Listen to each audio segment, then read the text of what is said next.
আপনাদের একটা অনুরোধ করি, এই সময় যারা আওয়ামী লীগ করছেন, আপনাদের যদি আওয়ামী লীগের পক্ষে কাজ করতে, কথা বলতে কষ্ট হয়, একটু চুপচাপ থাকেন, ধৈর্য ধরেন। আপনারা তারপরেও অধৈর্য হয়ে আওয়ামী লীগ বাদ দিয়ে অন্য কোনো দলের পক্ষে এখন নির্বাচনী প্রচারণায় নাইবেন না।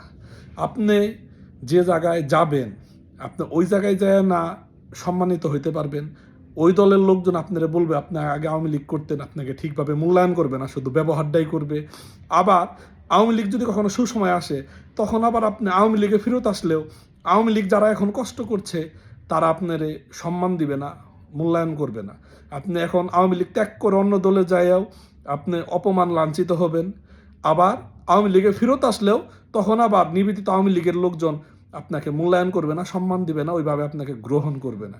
এর জন্য আপনাদেরকে অনুরোধ করছি, যারা আওয়ামী লীগের পক্ষে কাজ করতে পারছেন না, আপনারা চুপচাপ থাকেন, ধৈর্য ধরে থাকেন, একটু সহ্য করেন। আওয়ামী লীগ বাদ দিয়ে অন্য কারো পক্ষে আপনারা নির্বাচনী প্রচারণায় আপনারা নাইবেন না। এটা আপনাদের জন্যই ভালো হবে। কোনো বেঈমান, মুনাফিক কোনো দলেই ভালো থাকতে পারে না। না আপনারা আওয়ামী লীগে থেকে বেরোয়া যায় অন্য দলে যায় না ভালো থাকবেন, না আবার পরবর্তীতে আবার আওয়ামী লীগে ফেরত আসলে আপনারা ভালো থাকবেন। আপনারা কোনো জায়গায় ভালো থাকবেন না। এই জন্য আপনাদের কাছে অনুরোধ, আপনারা যারা আওয়ামী লীগ করেন তারা চুপচাপ ঘরে বসে থাকেন। অন্য কোনো দলের প্রার্থীর পিছনে আপনারা যায় নিজেদের আত্মমান সম্মান আপনারা বিসর্জন দিয়েন না।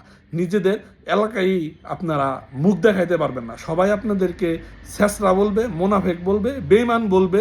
সামনাসামনি বলতে না পারলেও গোপনে গোপনে মনে মনে হাসবে আপনাকে নিয়ে, টিটকারি করবে, আপনি একজন হাসির পাত্র হয়ে যাবেন।